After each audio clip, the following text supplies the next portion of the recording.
Apa kabar Mas Berlin?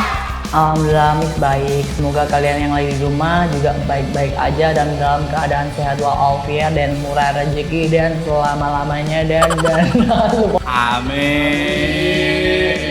Oke, kembali lagi bersama Miss Berlin di Kelas Gosip episode 26. Setiap orang memiliki jalan hidupnya masing-masing. Ada yang memilih mempersiapkan hari akhir, ada juga yang memilih untuk tetap berkarir. Sebelum lanjut ke part 1, jangan lupa klik tombol di bawah ini.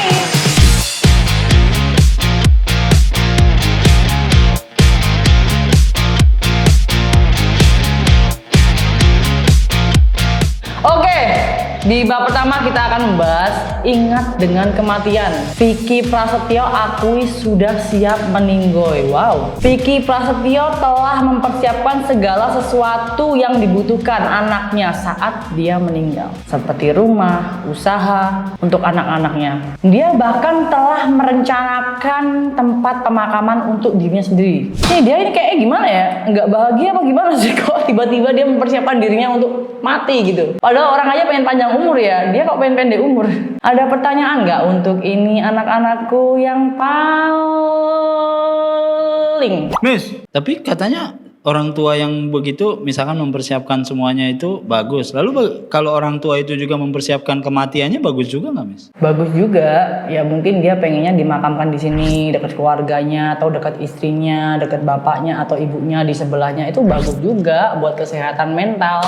Miss, nanya Miss, kalau misalkan dari keluarga kurang mampu gitu Miss, orang tuanya, dia meninggal nggak ninggalin apa-apa buat anak-anaknya, itu gimana menurut Miss? Ya minimal anaknya harus ngerti, satu, mau belajar. Udah tahu orang tuanya nggak mampu kan, nggak ada yang biayain dia, karena pada saat dia dewasa itu dia mesti punya rumah sendiri, apalagi kalau sudah menikah, punya rumah sendiri, pernikahan dibiayain sendiri, kecuali dia emang anaknya orang kaya ya kan, nggak usah khawatir, nikah aja dibiayain orang tua, sekolah lu gagal dibiayain lagi loh. Coba kalau lu anaknya orang nggak punya, siapa yang mau biayain kalau bukan diri kita yang menanamkan usaha sejak kecil. Jangan males-malesan, oke? Pesannya Miss itu. Oke, ada lagi? Nanya Miss, kalau misalkan udah dipersiapkan kayak gitu, terus anaknya tuh harus ngapain Miss dengan segala yang udah disiapkan orang tuanya itu? Ya anaknya nggak cukup cuma nungguin kekayaan bapaknya, harus mau usaha juga, mau belajar. Jangan merasa bapaknya sudah kaya atau merasa dirinya sudah pintar atau bapaknya mampu mencukupi dia, jangan merasa seperti itu. Dia harus tetap merasa lapar agar dia mau belajar. Miss, nanya Miss, kalau dia udah dapat semua yang dia butuhkan, terus ternyata disalahgunakan, misalkan dia udah dikasih tanah, terus dijual buat foya-foya gitu, gimana Miss? Ya itu anaknya yang goblok. Zaman sekarang kan susah cari duit, orang miskin aja pengen gitu jadi orang yang berhasil punya usaha ya kan. Bikin usaha tuh sekarang tuh susah karena apa? Butuh modal yang besar, butuh tekad yang kuat, harus berani mikir rugi. Lu jangan mikir untungnya doang, lu harus berani rugi juga. Ya namanya usaha kan, kita nggak tahu Tuhan itu akan menjadikan kita sukses itu dengan kegagalan yang keberapa. Seperti itu. Ada pertanyaan lagi nggak? Cukup. Oke anakku, bab 1 udah selesai, kita lanjut ke bab selanjutnya. Sekarang kita akan bahas dulu terkenal main film. Artis ini keciduk jualan sate ayam di pinggir jalan. Wow, miris banget ya, tapi nggak apa-apa sih, yang penting halal ya. Jangan malu untuk jadi diri sendiri, tapi malulah ketika kamu berpura-pura menjadi orang kaya. Itu malu banget. Oke, seorang artis Malaysia, Sharisha Haris, dulunya aktif di industri hiburan.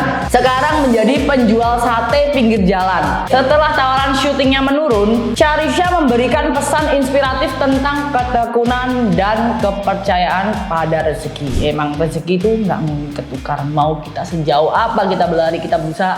Kalau rezeki kamu di situ, ya bakal di situ. Mau lu lari ke kota manapun, kalau rezeki kamu di situ, ya di situ. Nggak mungkin ketuker. Oke, ada pertanyaan nggak untuk ini? Ada Miss. Berarti ketika dia sukses dulu, harusnya dia nabung nggak sih Miss? Supaya ketika dia udah nggak ada syuting, dia nggak kesulitan. Ya harusnya dia nabung. Jangan merasa hari ini, oh gue mampu kok, gue masih bisa dapat duit. Ya udah duit gue habisin, gue bisa cari lagi. Jangan, itu pola pikir orang yang miskin. Kalau lu kaya, oh ya gue kerja hari ini karena gue nggak selamanya gue itu laku, nggak selamanya gue itu cantik, nggak selamanya gue itu dibutuhkan orang, karena mesti banyak banyak pendatang yang baru, yang lebih muda, yang lebih berbakat. Karena semakin hari gue semakin keriput. Oke, ada lagi gak? Tapi sebagai perjuangan hidup bagus juga Miss kalau gitu. Misalnya orang udah terpuruk, apa saja dilakukan untuk bertahan hidup, bener kan? Iya, ya harus dong. Karena kalau bukan kamu yang memperjuangkan hidup kamu, siapa lagi? Masa orang lain? Kamu bergantung sama orang lain. Kan gak selamanya orang lain tuh akan bergantung pada dirimu. Miss, nanya Miss. Miss kalau udah pensiun dari guru mau jadi apa Miss? Ya minimal nih paling jadi tukang masak lah, jual masakan. Ya apapun yang menjadi bakatmu ya itu kembangkan, tekuni, itu akan berhasil. Jangan kamu di sini tekuni, pindah ke sini. Oh di sini sepi, gue tekunin sini. Oh di sini sepi, gue tekunin ke sini. Itu nggak bakal jadi. Lu tekunin aja, fokus sama satu masalah kamu, sama usaha kamu. Oke, apapun pekerjaannya, yang penting halal ya. Kalian jangan pernah malu untuk jadi diri sendiri. Tapi malulah ketika kamu berpura-pura kaya. Gak bagus itu. Itu merusak mental. Oke, kita lanjut ke bab 3 ya.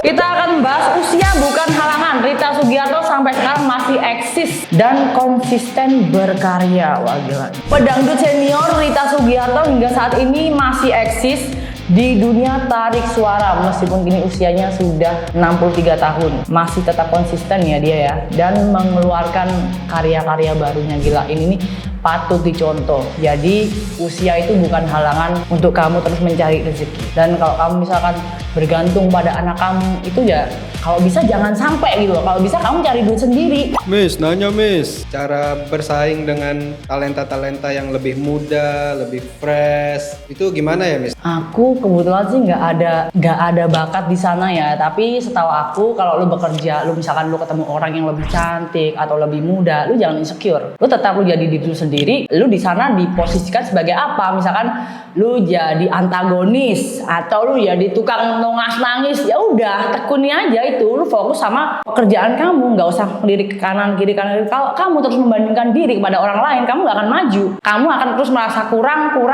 dan kurang. Ada lagi nggak? Nanya Miss, berarti kan kalau misalkan itu orang udah tua tapi tetap berkarya, pasti kan banyak halangannya tuh Miss. Apakah halangan itu harus tetap diperhatikan atau ditabrak aja Miss? Ya kalau emang itu penting banget, sangat penting, menyangkut keluarga atau nyawa keluarga, utamakan itu. Kita kan tadi balik lagi kayak topik sebelumnya tadi. Kalau emang rezeki itu nggak kemana, rezeki kita nggak akan tertukar. Jadi kita santai aja bro, oke? Jadi sebenarnya gimana Miss, kita nggak boleh berhenti berkarya ya walaupun kita tua nanti ya? Nggak boleh lah, minimal kalau lu udah nggak laku di dunia syuting, minimal lu pinter masak, ya udah lu masak. Kalau lu nggak bisa masak, ya lu apa, bikin kopi, ya udah bikin kopi, tekuni gitu. Kalau lu nggak bisa bikin kopi, ya apa, ya udah apa, jual buah kayak gitu. Oke, anakku, kita lanjut ke bab akhir ya. Kita simpulin ya. Waktu setiap orang berbeda-beda. Yang menjadi penentu bukanlah seberapa lama kita menempuh perjalanan, melainkan bagaimana kita mengisi setiap detiknya dengan makna. Oke, makasih udah ikutin kelasnya Miss dari awal sampai akhir. Kita bertemu lagi di episode berikutnya. Dan jangan lupa like, comment, and subscribe.